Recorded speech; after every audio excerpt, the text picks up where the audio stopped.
السلام عليكم ورحمة الله وبركاته. أعوذ بالله من الشيطان الرجيم. بسم الله الرحمن الرحيم. الحمد لله رب العالمين والصلاة والسلام على رسول الله صلى الله عليه وسلم. We commence by praising Allah Tabaraka wa Ta'ala, the most gracious, the most merciful, the one that has granted us life and the one that has granted us this opportunity to be Muslims.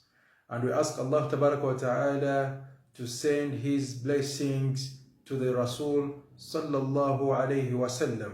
And inshallah, today we are going to commence from where we stopped from last time. And we had stopped when the Prophet Sallallahu Alaihi Wasallam had ordered his army to stay still until when these people, the Quraysh, had come charging, and then that is when the Muslims removed their swords and they started fighting the Quraysh. In the meantime, when the armies had clashed, the Muslim army and the army of the non-Muslims or the Quraysh at that particular time, Allah subhanahu wa ta'ala sent angels from above the seven heavens, and these angels came and helped the Muslims to fight against these hypocrites. So when they came, Shaitan saw them. So when Shaitan saw these angels, he was really frightened and he ran away from the battlefield. And on that day of Badr, Shaitan had come to the Quraysh telling them how they will not lose, how they will win the battle, convincing them how they will beat up the Muslims.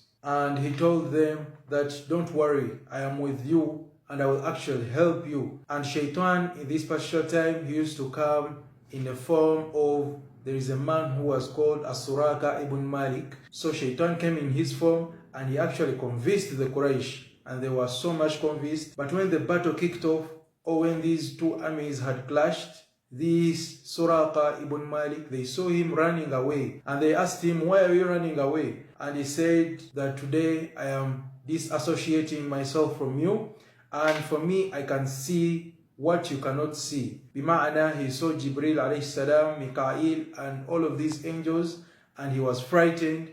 He ran away and he disassociated from them. And Allah Tabaraka wa Ta'ala informs us about this in Surah Al-Anfal. And the ayah says, أعوذ بالله من الشيطان الرجيم وإذ زين لهم الشيطان أعمالهم وقال لا غالب لكم اليوم من الناس. And Allah says, remember when Shaitan beautified for them their deeds, and he said to them, no one can conquer you today. وَإِنِّي جَارٌ لَكُمْ, because I am with you. فَلَمَّا تَرَاءَتِ الْفِئَتَانِ نَقَصَ عَلَى عَقِبَيْهِ. But when the armies came in sight with one another, وَقَالَ إِنِّي بَرِيءٌ مِّنكُمْ, Shaitan said that I am disassociating myself from you. إِنِّي أَرَى مَا لَا تَرَوْنَ, and indeed I see what you do not see. إِنِّي أَخَافُ اللَّهَ, I fear Allah Tabaraka wa Ta'ala. وَاللَّهُ شَدِيدُ الْعِقَابِ, and Allah is severe in punishment. So this explains to us the situation where Shaitan actually ran away from the battlefield because he had seen the angels, Jibril, Mikael, and the rest. So inshallah, let's talk about some of the people that lost their lives in this battle of Badr. Firstly, we're going to talk about the Quraysh, or these mushriks, the Quraysh pagans that were fighting the Muslims. And firstly, Abu Jahl, he was one of the people that had died in this particular battle.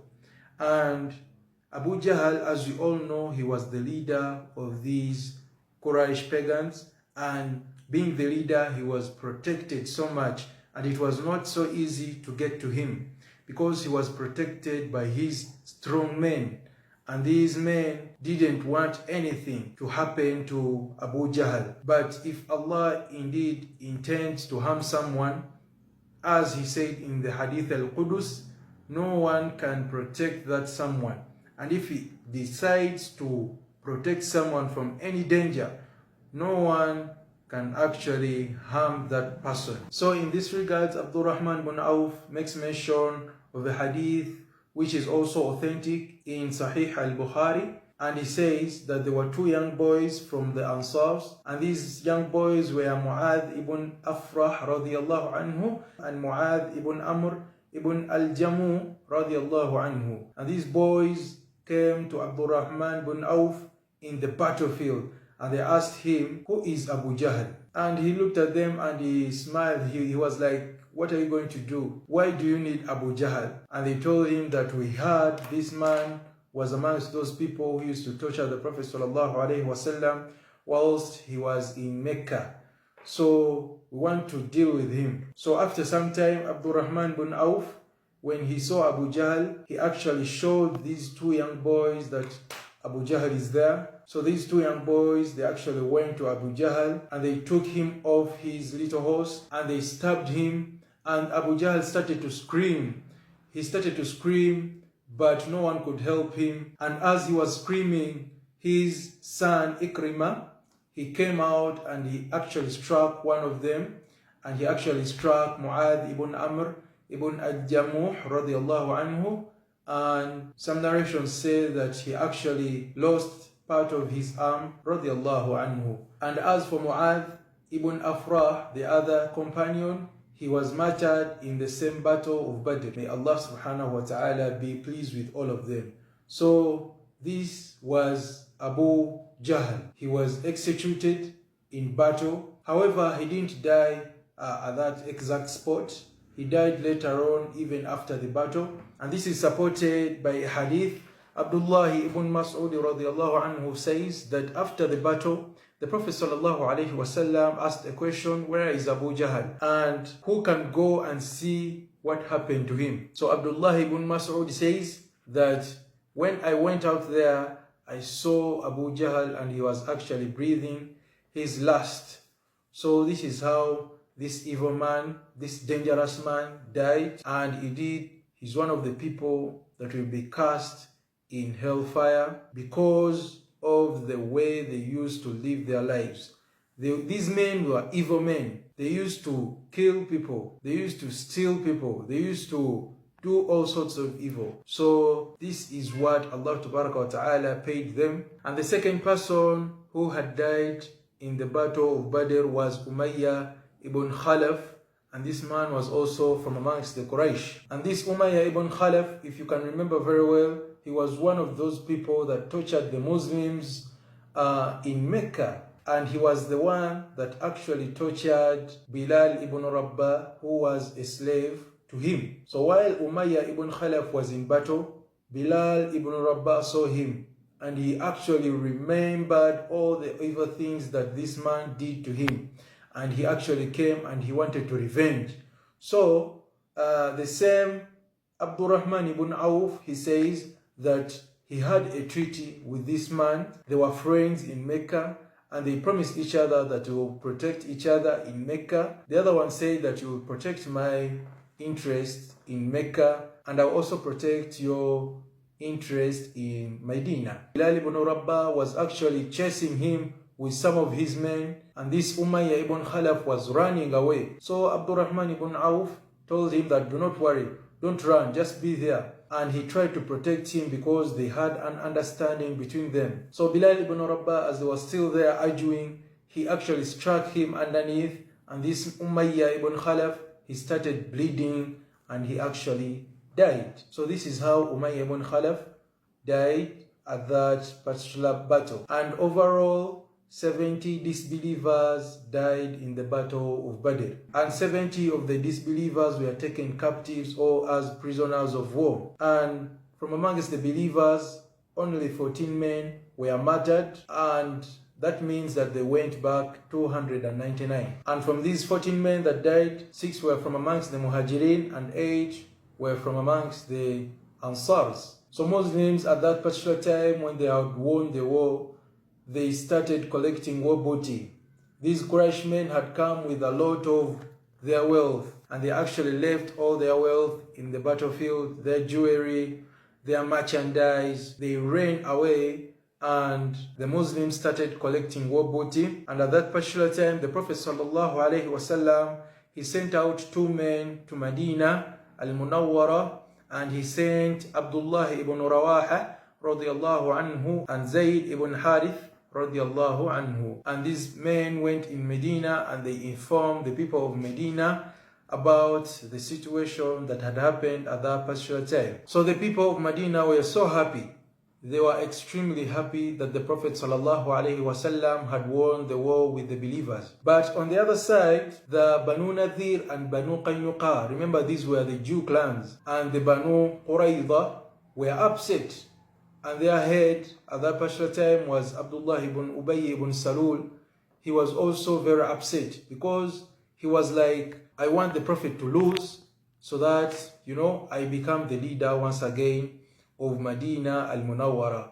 But his plan was a failure. The Prophet actually won the battle and he came back in Medina whilst he was a winner. So thereafter, the Muslim army, after 3 days, they returned to Al-Madina al-Munawwara with the 70 captives. And on the way, they actually executed 2 of those men that were captured as captives or as prisoners of war, because these men were so evil. Actually, the term I should use, they were court-martialed because they were so evil. And one of them was Uqba ibn Abi Mu'ayt. He was court-martialed by the Muslims at that particular time because he was one of the people that actually killed the Muslims whilst they were still in Mecca.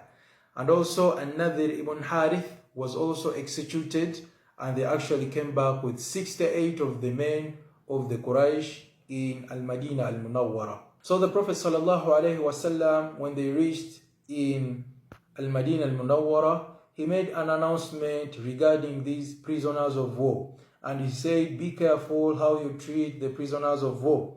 They are human beings like you. You should feed them. You should not harm them. You should provide for them. You should give them good shelter and all these things. So these prisoners of war were actually granted 2 meals a day, and they were treated in the best way possible. But from amongst them, there was a man who was Suhaid ibn Amr, and he was very eloquent. And before the battle, he used to be amongst those people who could insult the Muslims. He could say bad words against the Muslims and Islam. He used to give hate speech about Islam. So Umar ibn al-Khattab said to the Prophet, O Rasulullah, why don't we just deal with him? Why don't you just allow me to just beat up this man and so that he loses all his teeth? And the Prophet ﷺ replied to Umar ibn al-Khattab that I was sent as a mercy to humankind, and we are actually not allowed, or we are not ordered to remove any of their organs or even their teeth. So this Suhaid ibn Amr, he was actually saved from this, and the Prophet ﷺ didn't cause any harm to them whilst they were captives. So the Prophet ﷺ asked his Sahabas that what should we do to these men? And well, some men came up with the idea that, you know what, let's just kill them all, execute one by one.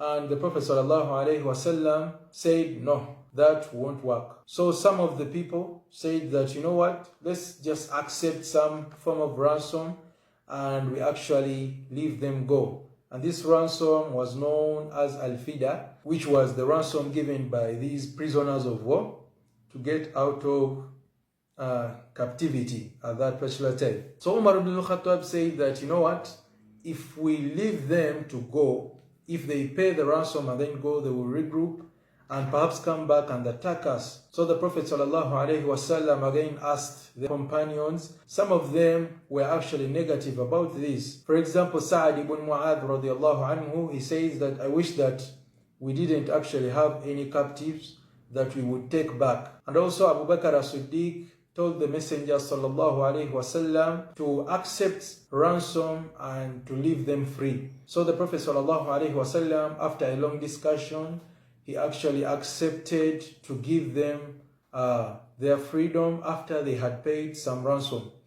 But not that all these 68 men paid ransom. No, it was only those who were able to pay this ransom, pay the ransom. But those who were not able to pay the ransom, or those who were poor, they were actually left to go free. So this was the mercy of the Prophet ﷺ towards the people, even when they had fought Islam in the first place. And some of the people that were made to pay some ransom one by one, for example, there was Amr ibn Abi Sufyan, who was Abu Sufyan's son. This man was captured by the Prophet ﷺ as a prisoner of war.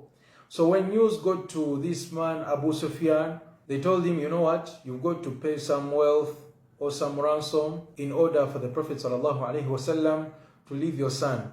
So he said, I can never allow my son and my wealth to go to the Muslims. So this man actually refused in the first place. He said that I cannot allow my wealth and my son both go to the Prophet ﷺ or to the Muslims.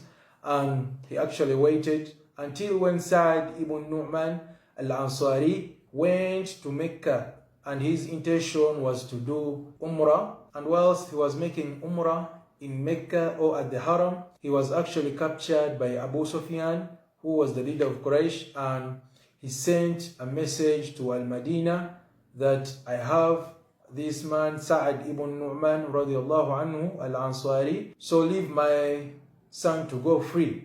So the Prophet ﷺ actually left Abu Sufyan's son, and this is how this man Amr ibn Abu Sufyan survived, and he actually went free back to Mecca. And the second person was Abu al-As ibn Rabi'a radiallahu anhu, who was also a son-in-law to the Prophet ﷺ.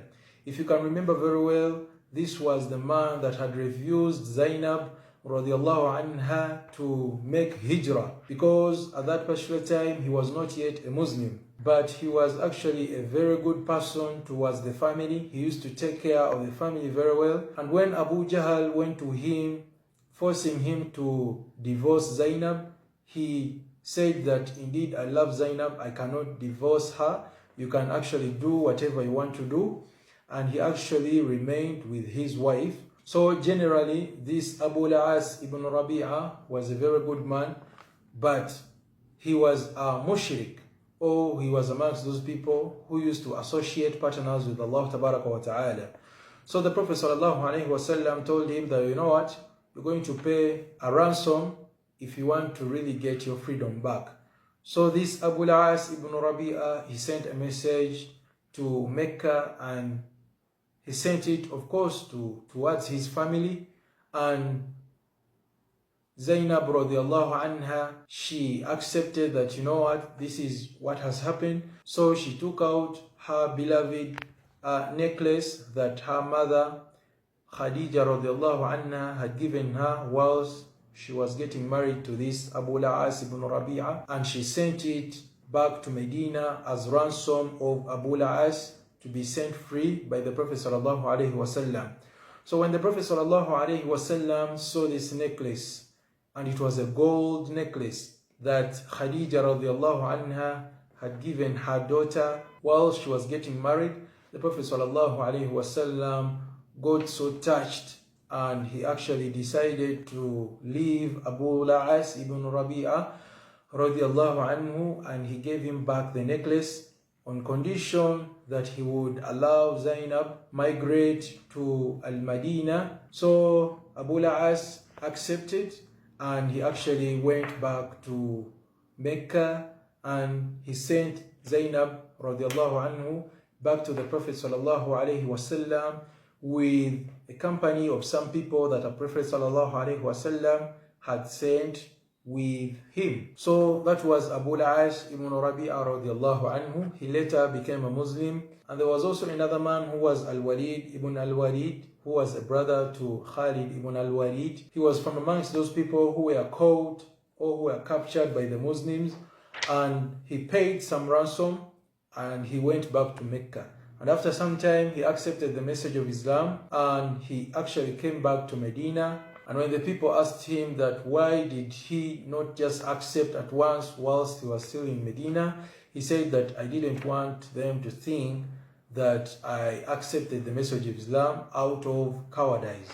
So these were one of the brave men at that particular time, and he accepted the message of Islam. Another man, He was Wahab ibn Umayr al-Jumahi radiallahu anhu. This man, his father was Umayr al-Jumahi, and his father wanted to kill the Prophet sallallahu alaihi wasallam initially. So one time as he was there, he was told that, you know what, your son has been captured by the Prophet sallallahu alaihi wasallam and he is currently in Medina.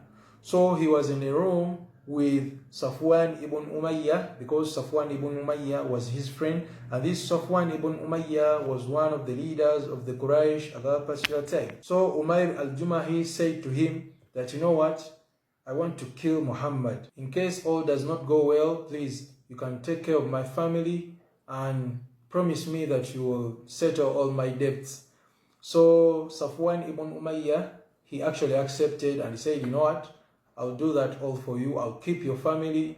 I'll settle all your debts. I'll, take your responsibility. And this man, Umayr al-Jumahi, went solid with his sword, marching towards Medina. And when he entered Medina, actually, Umar ibn al-Khattab, he saw him and he said that, you know what, this man does not intend goodness. So he captured him and he actually took him to the Prophet sallallahu alaihi wasallam. And the Prophet sallallahu alaihi wasallam said, leave him. So when the Prophet sallallahu alaihi wasallam asked Umayr al-Jumahi radiallahu anhu that, what is your intention? What do you want? And he said that, you know what, I had come to pay ransom to take my son away from you. So he said, really? And with that sword of yours? So this man, Umayr al-Jumahi, he was actually amazed. Well, the Prophet sallallahu alaihi wasallam said to him that, you know what, this and this happened whilst you were with Safwan ibn Umayyah, and this man was actually exposed, and he knew that the Prophet sallallahu alaihi wasallam was really a messenger. He was amazed, and he actually took his shahada right away. And also his son Wahab ibn Umayr al-Jumahi also became a Muslim at that particular time. Thereafter, there were even two of the uncles of the Prophet sallallahu alaihi wasallam that were captured in the battle of Badr as prisoners of war. And one of them was Abbas ibn Abdul Muttalib, and the other was Aqil ibn Abdul Muttalib. And when the Prophet sallallahu alaihi wasallam saw his uncle Abbas ibn Abdul Muttalib, he remembered all the good things that the uncle had done to him. And if you can remember very well, Abbas ibn Abdul Muttalib, he was the uncle of the Prophet sallallahu alaihi wasallam. And whilst the Ansars went to Mecca the very first time, the Prophet sallallahu alaihi wasallam made allegiance with them, and they actually promised to look after the Prophet. And Abbas ibn Abdul Muttalib, he was the one that said to those people that if you really promise to protect the Prophet sallallahu alaihi wasallam, then he should go with you. So the Prophet sallallahu alaihi wasallam looked at his uncle and he said to him that you should pay 100 uqiyya, because he was amongst those people who were in battle. However, he might have come to battle when he was forced, who knows, but he was from amongst the army that wanted to harm the Muslims at large. So the Prophet sallallahu alaihi wasallam told him that you should pay 100 uqiyya. So Abbas ibn Abdul Muttalib, the uncle of the Prophet, he said to him that, you know what, I don't have that money. You're going to make me poor, O Rasulullah, O Muhammad. So the Prophet sallallahu alaihi wasallam, he told him that, remember when you were coming to battle and you told your wife and you told her that in case I don't come back, you can actually use up that money and you will actually be wealthy.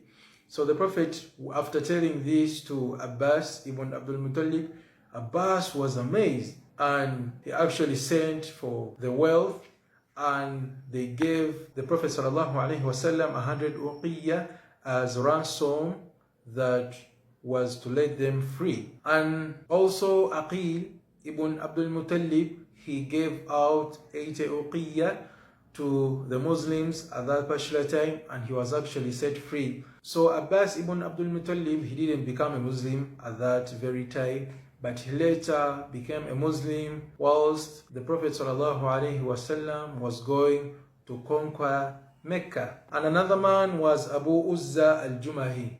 And this man had come to the Prophet ﷺ, and he told the Prophet ﷺ, O Messenger of Allah, I have no wealth and I have many children and I actually have to take care of them. I fought you and now I feel like I need to go back and look after my family. So the Prophet ﷺ studied his case and he actually forgave him. And this man, Abu Azza al-Jumahi, didn't pay any wealth. So this was the mercy of the Prophet ﷺ towards the people, as we had said before. Whilst the Prophet ﷺ was in Al-Madinah, many people accepted the message of Islam at that time. And what happened is that some people accepted the message, but some people didn't actually accept. For example, the Banu Qaynuqa, the Banu Qurayza. So thereafter, let's talk about the rank of these people that actually fought the battle of Al-Badr. And what was the rank of these people? So these people were given the title Al-Badri. This meant that they fought the battle of Badr, and amongst them was also Uthman ibn Affan, who didn't in actual sense fight the battle, but he was termed to be from amongst those people who fought the battle, because the Prophet ﷺ was the one who told him to stay and to take care of his wife, who was Ruqayya radiallahu anha at that particular time, who had also died. So after the battle of Badr, the Prophet ﷺ came back to Medina and his daughter Ruqayya had died, and Uthman was so sad at that particular time. And also the Prophet ﷺ was so sad because this was his beloved daughter. So the Prophet ﷺ said to Uthman radiallahu anhu, don't worry, you go and marry the next daughter of mine, who was also known as Kulthum. So Uthman radiallahu anhu became to be known as Dhu Nurayn, which means the owner of the two Noors, or the two lights, or the one who possesses the two lights, because he married the two daughters of the Prophet sallallahu alaihi wasallam. So these people who fought the battle of Badr, they were so much respected, so much so that even when Hatib ibn Abi Balta'a wrote a letter to his people who were in Mecca, the Prophet ﷺ got hold of the letter before it could go to the Meccans or in the wrong hands, because Allah Ta'ala had told him this. The Sahabas wanted to beat up Hatib ibn Abi Balta'a, but the Prophet ﷺ didn't allow them to do this, because the Prophet ﷺ respected all the people that took part in the battle of Badr. For the fact that Hatib ibn Abi Balta'a radiallahu anhu had made a mistake by sending a letter to his family, this was a very huge mistake. But the Prophet ﷺ didn't allow them to hurt him. And he was like, how could you say this to the person who fought the battle of Badr? And later on, some people even called him a hypocrite. But the Prophet ﷺ was so angry and he was actually against this. And he told them, how could you say this to a person that fought the battle of Badr?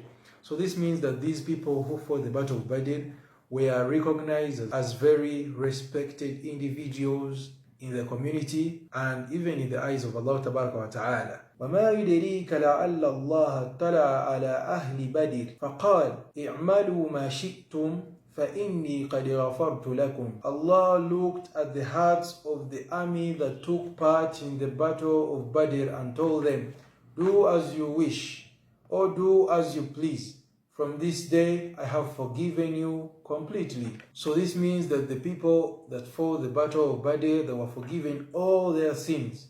And some ulama actually say that they will enter paradise or the eternal gardens. So we learn many lessons from this. The people of Badr, they were actually very respected, and they were termed to be as those people who were al-Badri.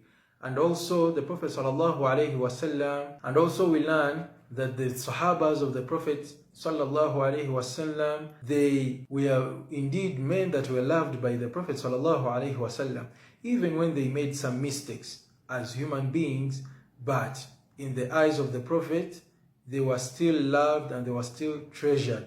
And that is why the Prophet ﷺ said to us, لا تسبوا أصحابي, do not ever speak bad about my companions. فَوَالَّذِي نَفْسِي بِيَدِهِ, and he swears upon the one that is holding his life in his hands. which means Allah tabarak wa ta'ala, لَوْ أَنْفَقَ أَحَدُكُمْ مِثْلَ أُحُدْ ذَهَبْ, if any one of you was to give gold worthy the mountain of Uhud, مَا بَلَغَ مُدَّ أَحَدِهِمْ وَلَا نَصِيفَهُمْ, you would not even reach an equal of a handful of what they use to spend. So this is the description of the Sahabas. We are not allowed to talk bad against the Sahabas, and we are not allowed to judge them. Indeed, their issue or their amr is done, and Allah knows their status. So in the meantime, something else happened.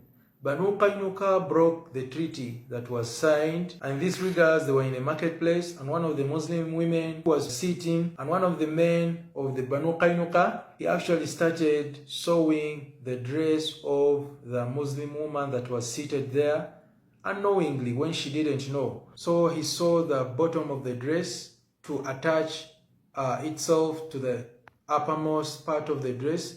So when this Muslim woman was trying to, get up and go do something else, part of her leg showed. And these men started laughing, these men of Banu Qaynuqa. And the Muslim men were angry about this. So they went and attacked this man of the Banu Qaynuqa. And mistakenly, they killed him. And this led to a little bit of a chaos between these men of Banu Qaynuqa and the Muslim men.